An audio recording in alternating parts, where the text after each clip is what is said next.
So welcome to our latest episode of the Conscious Finance Podcast. I'm really happy to be here with Hannah Williams. Welcome, Hannah. Thanks for having me. No problem, my pleasure. So in terms of a little intro for you, Hannah has got a really interesting background, and I think she'll bring some different perspectives to the whole purpose of this podcast, which I'm quite excited by. Interestingly, Hannah was a co-founder of Tiny Rebel Beer, which quite a few of you might have heard of, one of my favorites. And she then pursued her ACCA qualification off her own back, and then became CFO of Tiny Rebel, and went through the B Corp process with them, which is really interesting. But more recently, Hannah has moved into the charity sector and has actually become CEO of a company called Alacrity, which we'll get onto. But I think there's some really interesting things to your background, which I'm excited to dig into. So it'd be good to just learn about your story, really, initially from your own perspective, where it all began, and where do you want to start? Just a whistle stop tour, really, of your background. What sort of first of all got you into that sort of startup world, then what led you to find your feet in finance, and then how did you sort of end up down this path of giving back, really? Okay, well, I'll start. Should I start with school? Should we go Let's right do back? it. Okay, let's start with school. I went to do I wasn't the best in school, but I loved the social aspect of being in school. There we go. Yeah. Knew I had to work hard like everyone else, I guess. I did my AS levels because it all's changed now, and the GCSEs have changed now, so it confuses me. So I did my AS level in maths. My maths teacher said I was a bit crap at it, so I wasn't going to do very well, and so I dropped it for A level. Then finished my A levels, went to take a year out, which is frowned upon by the school, rather than going straight to university. But I'm glad I did, because I was going to do biology, and I have no idea why. The only reason I can look back at is because I like the teacher. That's the only reason why I was going to do biology. It's often the way, isn't it? Isn't it? Yeah. It's so influential. And then I did my accountancy and finance, just to be defiant to that maths teacher, which is ridiculous. But Was then that I A-level accounting and finance? it was a university. Oh, uni degree. So I went to Right. Glamorgan Uni, and I chose that one over Cardiff because they had more exemptions from your ACCA. Gotcha. So I could fast track quicker to be chartered. So that was really the thought So that was the process plan behind even it. before Tiny Rebel. You were set on accountancy. And what was it that made, other than rebelling against that teacher that told you you're rubbish at maths, what do you think is about you that made you sort of go down that path? I think it's because I just like the process of things and understanding how all parts of business work together. So it wasn't just about finance and being sat in a back office like in 1980s when the middle-aged white man was sat in a back of a house office, doing month-end report, not even month-end sometimes, and just fleshing out figures, but no one understanding what they did. It was a wider scope than that, and I loved it. I enjoyed the audit part, the forensic accounting Not many part. people say that. I know, I do like the audit. You like that? I think you said before you like that methodical. Yeah, and it is methodical. Yeah. I loved then. So when I did my degree, I did that. I moved all my lectures within 3 days, and then I worked 2 days in an accountancy firm, which I loved. And that was all about solicitors accounting, solicitors audits and stuff, which is totally different. And to be honest, it's just going in and looking at all of the cases and seeing what's happened in a divorce and who's had an affair with who. Yeah. And then looking at other things of why businesses have gone bankrupt, all those sorts of things. So that was the interesting part, as well as obviously the audit. So then from there, did my ACCA. It was partly starting Tiny Rebel. So my ex-husband used to homebrew in our bath, which drove me nuts. I hope it's still not made in the bath, because I have drunk that beer. It's definitely not made in the bath. But he was really good because he used to take apart kettles, use the element from a kettle, put it at the bottom of a bucket, and home make all of this equipment that you'd now replicate in a huge industrial brewery. So, but there would be hops everywhere. It drove me nuts. So my dad was like, should I clear out the garage and Gaz can brew in there? So he did that. And then my brother started getting involved. And they were really quite good at it. So back then, we're talking about 13 years ago, the market was just dire. It was brown ale. Brains was the biggest brewery around. But they loved the American beer, the really hoppy beer, the tasty fruit beer, just something that was just completely different. So that's what they wanted to replicate. They did a really good job at it. Yeah, definitely. So in that time, we had Maggie, our first daughter. I was off on maternity leave, so took that opportunity to write business plans, forecasts, with a baby attached to your boob, and just kind of just crack on and get on with it. Amazing. So if we moved from there to, on her first birthday, we signed the lease for a unit, a 1,200 square foot unit. And at the time we thought was huge, massive. Within three months, we'd knocked down the wall to the next unit because it just grew really quick. So Gaz left his full-time job first, and then Brad left his after. It sort of got a bit more established.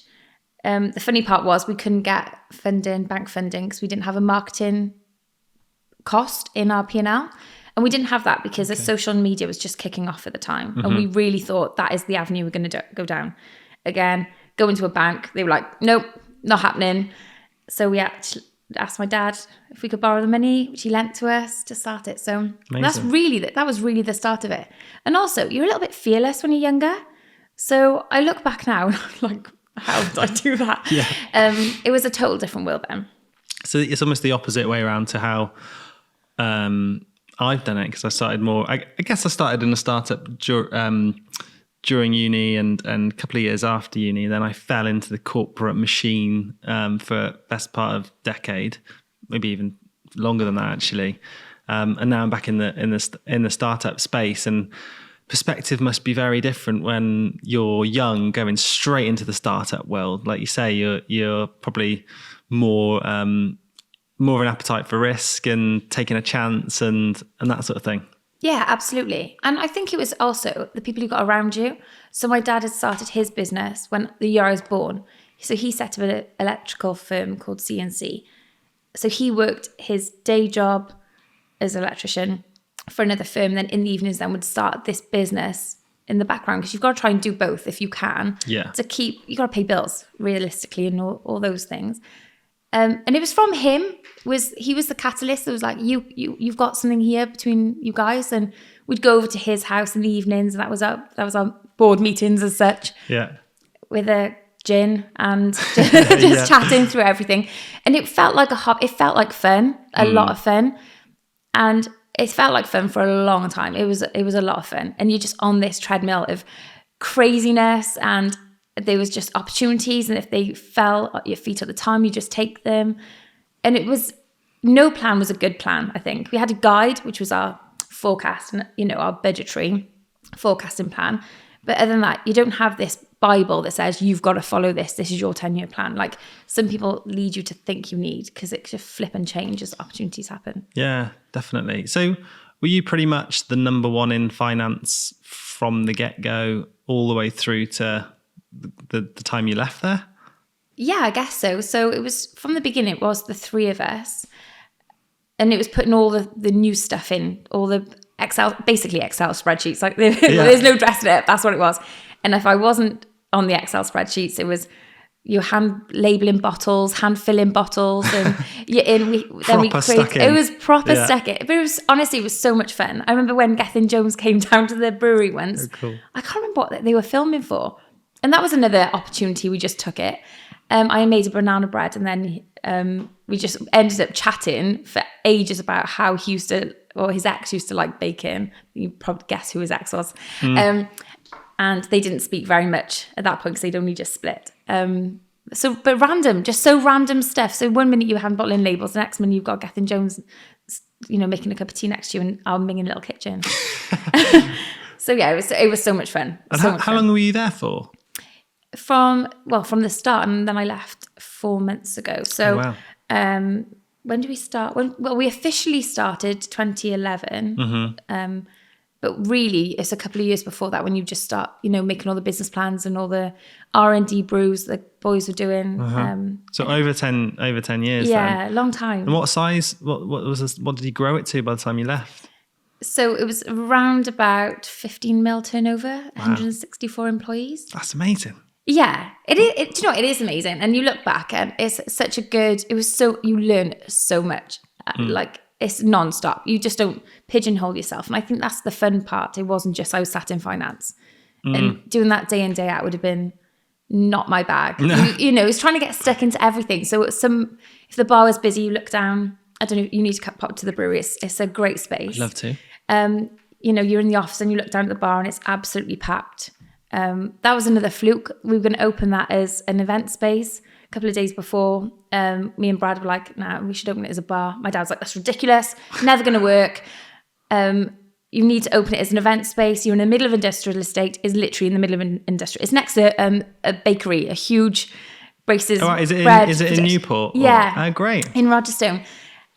He was like, it's never going to work. And it's the most highest revenue bar out of the three, with the other one being opposite the Millennium Stadium in Cardiff on Westgate Street. There's such a movement with the brew pubs now, aren't there? Yeah. They're just more of a community space, a community hub. And I think that's what was missing for quite a while. And it's trying to bring that back in a different way, you know, take the kids, take the dog. So yeah, it's a great space. Awesome. And so you hung up your hat as CFO over there. Yeah. And how on earth did you end up as a CEO of a non-profit? Again, an opportunity. So during my time at Tanya Rebel, I was on a board called the Newport Economic Network. So basically that was big businesses. We weren't big. We were one of the smallest actually within Newport, all got together and thought, how are we going to help Newport aspire, economic development, all that sort of stuff. I was on a board with some like brilliant people, one of them being a guy called Simon Gibson, who is polar opposite to me. He's about, I don't know what his age is. I have no idea what his age is actually, but he always wears a suit. He's very dapper, always wearing a suit and a tie. And I rock up in trainers and a skirt and he always looks at me like you're a mess.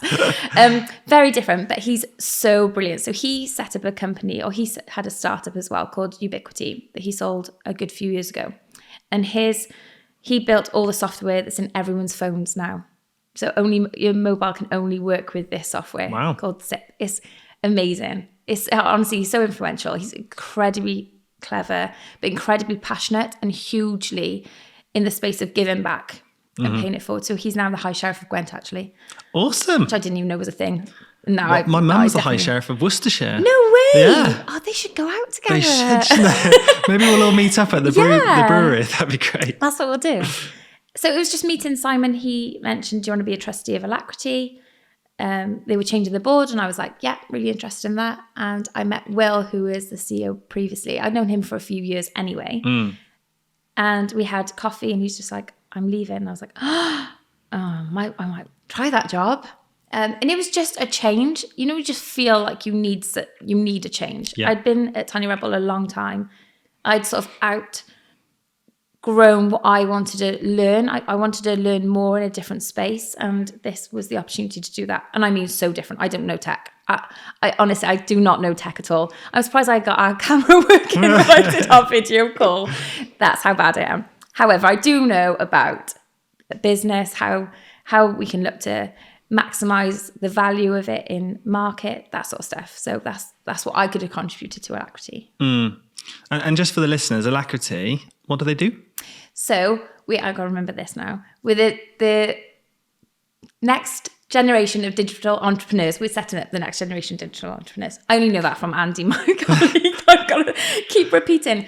So in essence, we bring in graduates and we set them up into teams. Some are tech leads, some are business leads, and we get real world problems from bigger corporations that they can set up a business around. Awesome. And then they're with us for 12 months. They've got world-class mentoring and coaching, and then they sort of fly the nest. Wow. So almost like an incubator for the tech leaders of the future. Yeah, and based in Newport. So Amazing. We've got incredible links with other, like Simon, like Terry, who are they've been successful in their own right and built these businesses, and this is their mission to pay it forward, I think. I've heard Newport's the next Silicon Valley. Yeah. Absolutely. Tell everyone that. That's the plan. Yeah. So, and it is just that, and it's honestly, it's just the best. I bounce out of bed every morning. I love it. But jokes aside, there is a lot of innovation going on in the area, isn't there, at the moment? And stretching in through to Cardiff, especially in the tech space, there's an awful lot. So it's really encouraging to see that at grassroots level as well, because I think that's probably what was missing to some extent. So there's huge, and there's so many founders and tech startup individuals that are amazing that have left, that from Newport have left, but are trying to not physically get back in, but help, build that space. So we're working with Cyber Innovation Hub in Cardiff, and that's led by that. So that's a different dynamic as well. So that's working with academics, trying to link it back to business. Mm-hmm. So, and that's two very difficult things to do, because you've got academics which think in a slightly different way to commercialized. So how do you bring that together to make something amazing? Definitely. I love your story, and I hope you don't mind me saying, but I think, for you to achieve what you've achieved in such a short space of time, 37 years of age, if I'm allowed to say that. Yeah, sorry. CEO, 5 kids. Yeah. How on earth do you manage it all? I don't know. I'll have to ask Lauren. You just do. And if you overthink it, you wouldn't do it, firstly. And also, like, an amazing team, like really good team, and not just my team in work who I adore, feel so lucky to be around them, but also my little home team of my husband and my children. So that dynamic works as well. So support network goes. Yeah, that's so big, isn't it? Yeah. Like, if you haven't got that, you're going to struggle. Definitely. No, it's amazing. And I love your mindset as well, because I think that's quite unique when it comes to the accountancy profession. And I don't want to stereotype here. But I'll do it for you then. But I think, typically accountants are slightly more risk averse. Yeah. They've got that logical, rational brain, and that's why they're great at their job, right? But it seems like throughout your whole career, you've taken risks. You've said yes. You've taken chances with whatever it is. So, and that's led to such amazing opportunities. So, what advice would you give listeners to seek out more opportunity and potentially, I guess, go for those things that stretch them, that make them feel uncomfortable? I suppose if you look back, accountants they were the back of house. And that's why I learned my ACCA training. So they were trying to change the stigma of the 1980s where there's a man in a suit, even banks to that point, a guy in a suit's just sat there bashing out numbers going, there you are. That's how you run your business, from month-end accounts, to it being more of a forefront. And it is an anchor in a business. Finance is the most, I arguably will say that it's the most important part of the business, because you can't be innovative and change things unless you've got the cash to do it. You can't put the business at risk, because if you're not paying your staff, they're going to walk. If you're not providing the whole business with the information it needs at the time, but also how that business works. Some businesses are naturally risk averse and some are risk seeking. You've got different mindsets of that. So advice for that, just work together is really important. Mm-hmm. And you can't do finance on your own, but also you can't have a CEO making decisions for the business without having that anchor of understanding how it all works together. That's a huge link. And also, what's the worst that can happen? Exactly. And I think, that's the growth mindset, isn't it? I think with all things in life, you can look at things one of two ways, with that fixed mindset, where you're maybe risk averse and you're worried about failure, or the growth mindset where you see every risk as almost an opportunity, and even if you fail, you've learned something from it. Yeah, I think that's what a lot of people maybe lack the confidence to really sort of go and seek opportunities that are outside of their comfort zone because of that fear of failure. But actually, if they do it and then start consistently doing it, the opportunities that open up are just unreal. Yeah, everything's scary unless you do it once. Exactly. Like the first time for anything, Remember the first time you go on an aeroplane or you ride a bike, or everything's a bit scary the first time you do it. Or, you've got things on your to-do list, you don't want to do them because it's like, never done that before. How do I even start that? Definitely. It's becomes muscle memory, doesn't it? Yeah. After time. I was asked to speak at the SEMA conference a couple of weeks ago, and never done public speaking before. Obviously done things like a podcast and speaking to my team and stuff, but they asked me to speak for 45 minutes.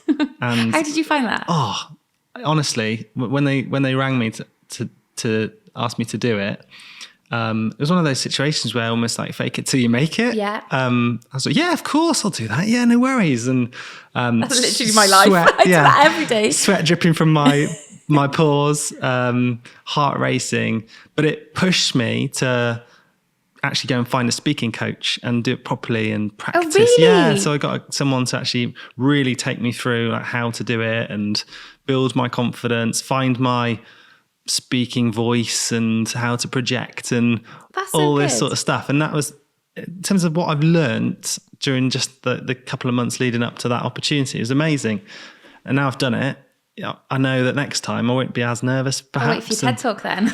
Well, you never know, but... that's good. Now that's organised. So I wouldn't have done that. I would have winged it and just done a proper day and gone, well, let's just see what happens. Yeah. And what's the worst? And actually a few nuggets of really good advice my husband actually gave me. He was like, everyone in the room, if you're talking, wants you to succeed. So they're not looking at you to go, oh, I hope she falls at the stage or anything like that. It's just, and you always panic, and you do, your heart races. And yeah, I can't even speak half the time. And I'm just, it's not even you can't even imagine everyone naked. It's not even that. You can't, it's hard. There's still things though, they get like the mic didn't work. So then I had to change, and then I couldn't get my notes and all this. There's always going to be things that trip you up. But I think if you don't push yourself in the first instance, then you're never going to build that resilience or confidence to do it again. And I think that's what I love about your story, and that you just always seem to grab things by the horns and take it on, which is amazing. So what is it, would you say, about your outlook on life that has led you down that path of working for a non-profit?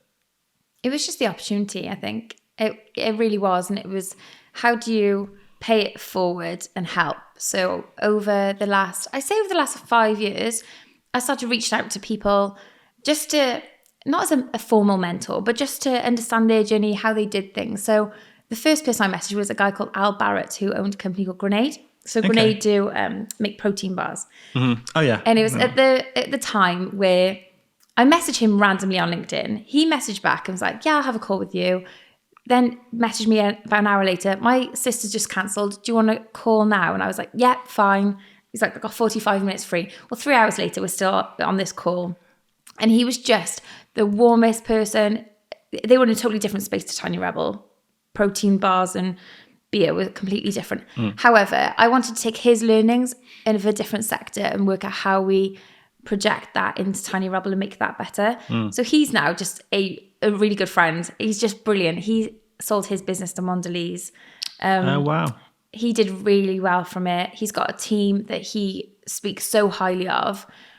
He calls them the G4. So there's 4 of them between Dwayne, Phil, Tom, and then Al. The 4 of them work really well together. And you can tell that they're a force. I think they're in a different space now because they've sold to a bigger corporate. So they've got a lot more accountability in a different way, I think, for their roles. But they're still as bonkers and crazy and passionate as they always ever were. So from that confidence that Al gave me of reaching out to people, I thought, well, that's not that hard. You know, what's the worst that can happen? They might just say, no, don't want to speak to you. I'd be like, okay, cool.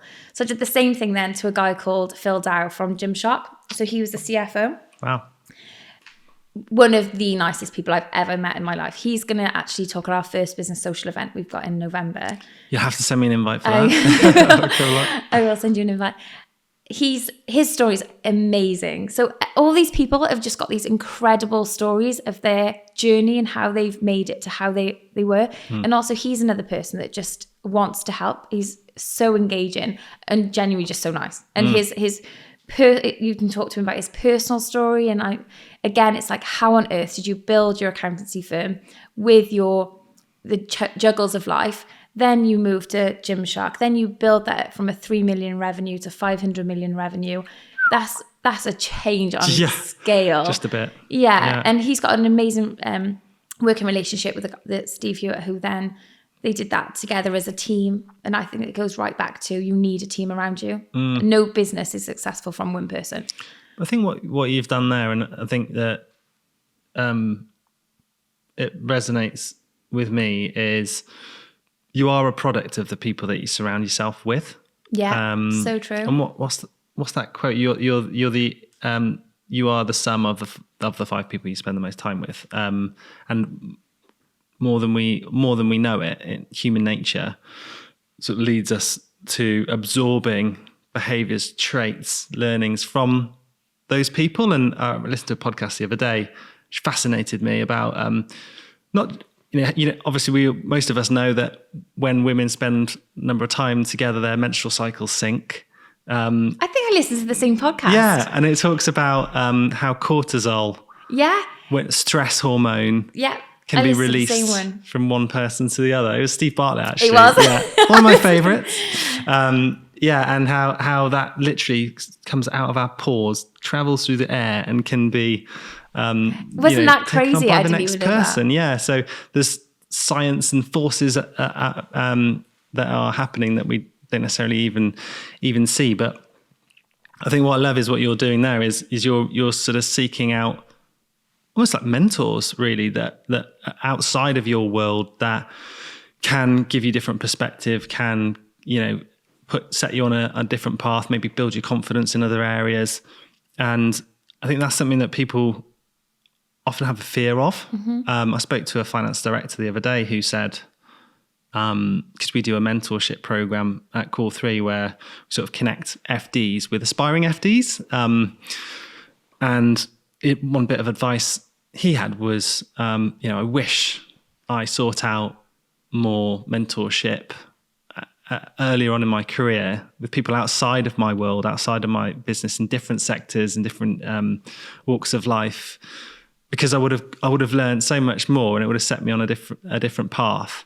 And he knew at the time he had LinkedIn on his fingertips, and all these amazing CFOs just knocking about on there, but never found the bravery to even just send that message. I know, crazy, isn't it? Yeah. But everyone's like that though. Everyone does the same thing. Like, just put yourself out. I remember when I was younger, actually, we brought in a mentor the other week, a guy called Dom, and he did a talk for our cohorts. So he set up a really successful tech company and supply chain management, sold it just before COVID. He's now an angel investor and actually just wants to help startups. So he talked about his journey, and he had a timeline that he wrote out, and then he starred different points. And he said at these stars were the times where he could have taken a different juncture. He was 16 and then wrote to loads of CTOs in different businesses. One got back to him. This story is crazy. One got back to him from Honda in Japan. Wow. And said, do you want to come and live with us? Come and see, what we're doing, and I can help mentor you at the age of 16. So he flew to Japan. Whilst he was there, emailed Cambridge University and said, look, I'm living in Japan at the moment, but I really want to come to Cambridge University. Just finished his GCSE A-levels, whatever, 17 maybe? Yeah. Just finished his A-levels. And he only got in, didn't have to go through the clearing and all that sort of stuff, just because he was living in Japan. He'd sent this letter. So it was all these opportunities that came up just from sending that one letter, changed the whole trajectory of his path going forward. It was crazy. And then we discussed, is it better to start a business when you're younger and a bit fearless? Because he did his later. So he did a corporate life, then set up his business. Bit like me. Yeah. Well, you've gone full circle. I guess, yeah. So starter, then, yeah. So what made you jump to the start again as a startup? For me, it was, I've always had that entrepreneurial spirit in me, because my mum raised me as a single mum. Had her own recruitment business, funnily enough, Hewitt Recruitment, for 40 years, and then sold it to my sister. So she's now running it, and so that's sort of in the blood to some extent, and she's my biggest role model. But equally, she's always done so much for her local community. She's always given back. Amazing charitable work. She had so many accolades for everything she's done. She's Deputy Lieutenant for the Queen's Awards, now King's Awards, and High Sheriff of Worcestershire for championing her community. So I guess that's where my intrinsic values came from. And I was just in the corporate machine for quite a long time, 12 years, listed organization. Short-termism was naturally what they look at in terms of that quarter-on-quarter, month-on-month mindset, which is all about shareholder value, which obviously is fine. There's nothing wrong with that, but it just didn't necessarily resonate with me. I felt that there should be more out there when it comes to the recruitment sector on something that's driving meaningful change, something that's going to change the narrative, change the sector, change the perception of what the recruitment is, because it doesn't have a great name, right?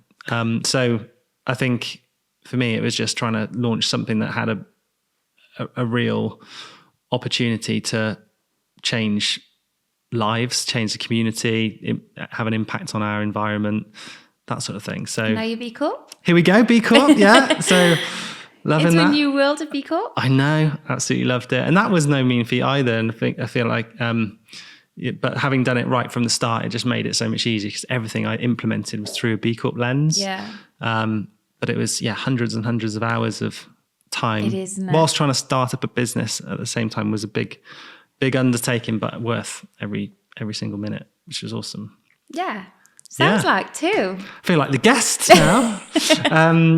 So where were we? So I think you mentioned there, pay it forward is your outlook. What do you mean by that? I didn't really understand I think when you're younger, time moves so quick, and I was a bit similar to what you mentioned, short-termism, I guess, of looking at how things change over time. And until you sit and reflect, which I didn't do enough, and look back, do you realize how things change over time? So it was understanding that the people that I'd reached out to were so helpful for me, continue to be as well. So it wasn't just there you are, off you go. They're always there at the end of the phone at any point. And there's a lot of people like that now. And fortunately, within my time now with Alacrity, I've had an abundance of that from people. And I've learned so much. So when you go back to some of the 5 people around you, I've definitely found that with my team that I'm with now and all the other people that are connected to that as well. So it's not just the closest 5 people that I live with, because my house is full of 7 people. It's a little bit different. But it's also those people that you can call on and learn from at different stages. So it's how you give back to the future generations, I guess, in a way. I think B Corp does that really well with ensuring change in the values of a business and mindset. I think mindset's a big part of that. But it's also, how do you help people coming through? I didn't know what you don't know, you don't know. So even when I was going through university, I didn't know what a role of a CFO was, what they're traditionally supposed to do. I suppose naively, I made it my own. So I had to cover the HR function and CSR part. But even to get the CSR part and change the mindset back then of the team and the board to understand it, it wasn't really at the top of a priority list. Yeah. But most businesses, it's not. So we're finding that now. We've got a net zero course for businesses that we're working with a company called Serpal to deploy. But to get business to understand that could be the start of the ESG journey is really difficult, because they're either doing really well and they haven't got time to look at ESG because they're just focusing on driving revenue, enhancing, growing, all that sort of stuff. Or they're further down where they're struggling a little bit in this cost of living crisis. So how do they spend the time trying to keep their business going, cost save, look for new sales, then put your B Corp with all those hundreds of hours, or look at your CSR agenda, or, it's all really hard. So how do you help? How can a course help, or how can a mentorship help, or how can just listen to a podcast help? Yeah, definitely. I love that. I think you've probably got quite a different perspective on a lot of the listeners of this podcast who, they might be on their way up to finance leadership, or they might currently be a CFO or finance director, because you've also wearing that CEO hat. And I think where a lot of FDs potentially are banging their heads against a wall is, right, I think this is important. I see the value in ESG and really having an impact as a business, but how do I influence the CEO to wake up to the importance of this and not just see it as a cost? What would you say to those people? I saw it as when I first looked at it, I saw it as a cost benefit. Okay. So I saw all the cost savings associated with it. Mm-hmm. That was the first thing. So change the simple stuff, change your LED lighting, recycle more. There's just a huge bottom line benefit to this. I'm like, everyone turn the lights off in the dark. You don't need the aircon on. But it is the energy cost of how do you then put all those threads through to look at everything. And it's partly being more efficient. So for Tanya Rebel, if we're getting malt delivered once a week, for example, can we get it delivered twice a month instead? So you've got 2 trunker loads of CO2 emission saving, but also you're saving 2 delivery costs. So very true. And it's just, honestly, it's just looking at things like that. So there's a cost saving to it. Like you said, the B Corp process, you run through that. It's really good ways to add value to the business. And I think that's what it's all about. So not just cost saving, which is a huge benefit, which I love, accountant, but also the top line driver, because people will seek out your business then. And also being part of that B Corp, it is like a group. It is. That's one thing actually that a lot of people don't realise is the power of that B Corp network. Yeah, is amazing. And B Corp want to work with B Corps. So when I'm speaking to some businesses and they have never even heard of B Corp. And I'm like, you're crazy. It's like a stamp of approval that you've already done. So when you're talking to other customers or suppliers, they already know that you're doing good because you're B Corp. So that's it. You don't need to send all your policies in or talk about any CSR agenda, because you just bang your B Corp stamp over and you're away to go. So yeah, we're starting our process now through Alacrity. So I've got to go through it twice. Oh, wow. But at least you've done it before, right? Yeah. So second time round. Second time round, try again. Yeah, easier. so it's so good, and I'd implore it always. Yeah, it's an awesome process, and what I like about it is, I mean, for anyone who doesn't know what a B Corp is, it is that seal of approval that your business is a force for good. Yeah. But it also cuts through the greenwashing, because you get audited on 250 different criteria across all different stakeholder groups, whether it's community, environment, suppliers, customers. And that takes over a year. For me, it took, it's 18 months to sort of get to this point. And so it's no mean feat. So if a business isn't in it all in, then there's no point, because agreed. The resource, the time, the energy that needs to go into it is really high. So, but I quite like that, because it means actually the only ones that will bother with all of that are because they believe truly that it's worth it, because it is systemic change of what organizations should be. Yeah. It's that sort of idea of moving from traditional capitalism to conscious capitalism, which is, I guess, a whole nother way of looking at how commerce and industry drives value and benefit beyond the bottom line. Yeah, it is. It's just taking, and when you change your articles, so it's changing them from shareholder focus to stakeholder. So it doesn't mean you don't consider the shareholders, but you're not just striving for the shareholders anymore. If you're going to close a part of your business, you consider then how it affects the employees, how it affects the suppliers, your customer. You consider all of that. And is there any interjection that could help that moving forward? So it is a force for good, and I think it's a brilliant start. And I think all businesses should do it. All businesses should have a CSR agenda or an ESG, however you make it look. But also starting that is scary it's so scary. And you don't know where to start. Yeah, definitely. I think the B Impact Assessment is on online tool, which is free to use. So that's probably a good start, isn't it? Yeah. Just work through the questions, and it probably gets you thinking differently about what you've got in your business. But yeah, that's probably a good place to begin the journey. But I guess now that you're wearing the CEO hat, and having been a CFO in the past, what would you like to see the future of that finance department becoming, and how do you think that will evolve over time? That finance, I feel, is a backbone for the business. So you make a lot of decisions based on the information you get from finance. Mm-hmm.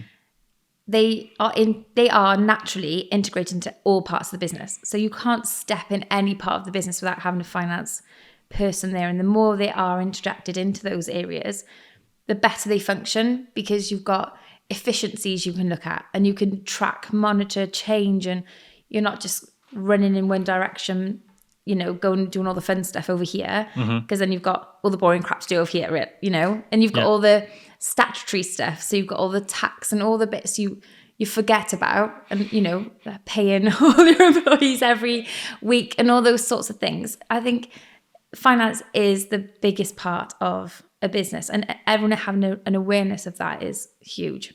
And also just, it doesn't even go down to process. It just goes down to respect of understanding what finance do. Just every employee understand that part of the function. So follow, I don't know, a PO order system or check costings. So finance are aware of everything, because they're the first ones to put up a red flag if there's a problem further down the line. And there's a lot of trust there. You need a lot of trust in your finance team.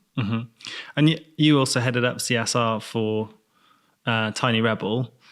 Do you feel that function or role within a business aligns quite nicely with the skill set of a finance person? Oh, without a shadow of a doubt. And all that carbon accounting that people are going to, it will become statutory soon.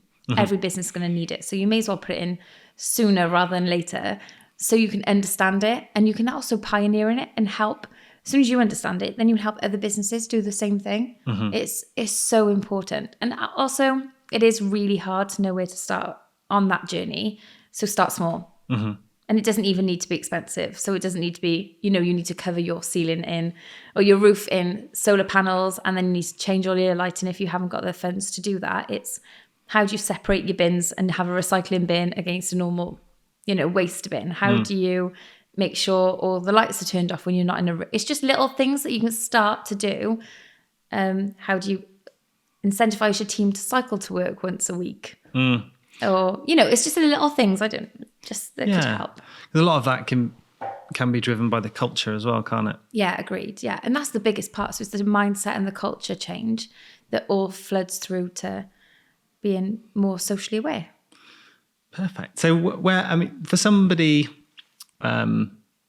listening that maybe is early on in their journey, where would they begin tomorrow?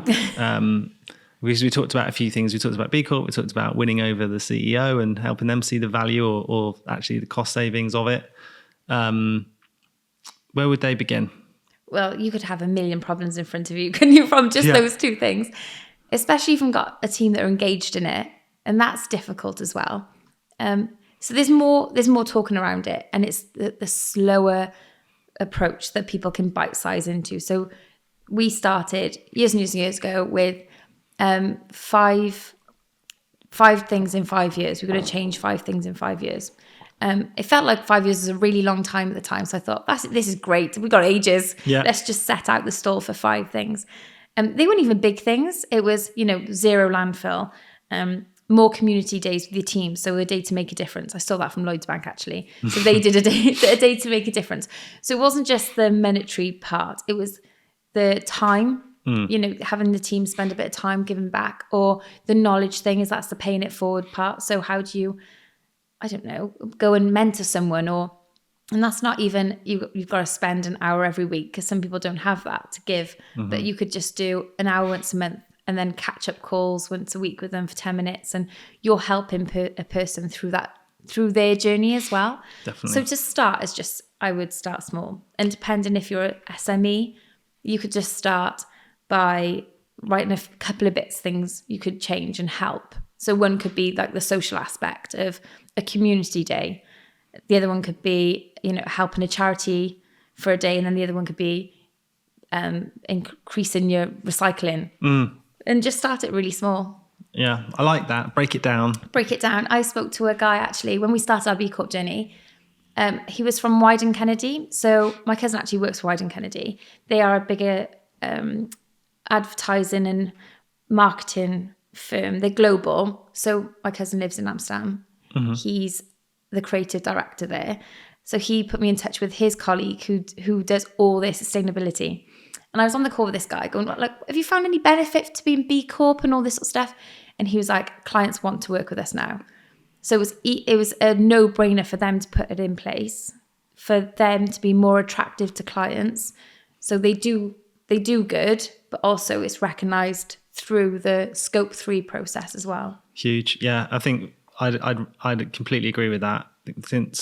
Since becoming B Corp, it's opened up doors for us that we never would have imagined in terms of new business, new relationships, the new community that you're part of. But another thing that people don't necessarily realise is the employer brand as well. That's a massive benefit. And I've managed to attract more talent in the last 18 months than I probably have in years in corporate life before. That's because people really resonate with the purpose, the values, and because it's authentic as well. But the whole B Corp process just really helped us solidify that and hold us accountable so that it's real. Yeah, I think, but people are seeking out B Corps to work for now because they know, because one of the pillars is looking after your people. Yeah, and that's huge as well. So people aren't just about salaries anymore. And go back to, I don't know, you go back in history of the men got the paycheck, go to the pub, hand the cash over to the wife at home with kids. It's such a different world. So looking after your employees is really important. It's so important. But it's not just the monetary side. It's the giving time back, giving, increasing, healthcare, all those sorts of things that you give back, and wellness days. We've just put a gym in our office. Awesome. And it's not even like a fully purpose gym. It's just a few weights and a running machine. And the team love it because it gives you that time out throughout the day. Even so, at lunchtime, we can go and do a 20-minute workout, or we encourage people to go for a walk. So if you're doing a meeting, you don't need your laptops, go and walk and talk. Love it. It's all those little things that are change your mindset as well. And we're bringing in graduates to be founders of businesses, and that's tough when you're trying to set up a business, like the B Corp, and set up a business and also do life. Yeah, kids, everything else, and still have your social life, still have your time. And someone said to me the other day, "What have you done for yourself this week?" And I was like, went for dinner with a friend. That was about it. But you just do. So giving back is huge, important, especially for businesses to do that. Hugely. Well, I could speak to you for hours, I think. It seems that we're quite aligned in terms of mindset. I really like your approach to life and how you really take risks, say yes, seek out opportunities, but that whole paying it forward idea I love in terms of helping the next generation thrive. So thank you so much for coming on and for sharing, and look forward to hopefully working together again soon. Absolutely. Thank you. Thanks, Hannah. So thanks for listening to the Conscious Finance podcast. It's really appreciated. And if you can help us increase our impact and inspire others, it would be much appreciated. All we ask is just subscribe to the podcast, give us a like or drop us a comment. It really does help get the word out there and expand our reach, and hopefully inspire others to drive their impact further. Thank you.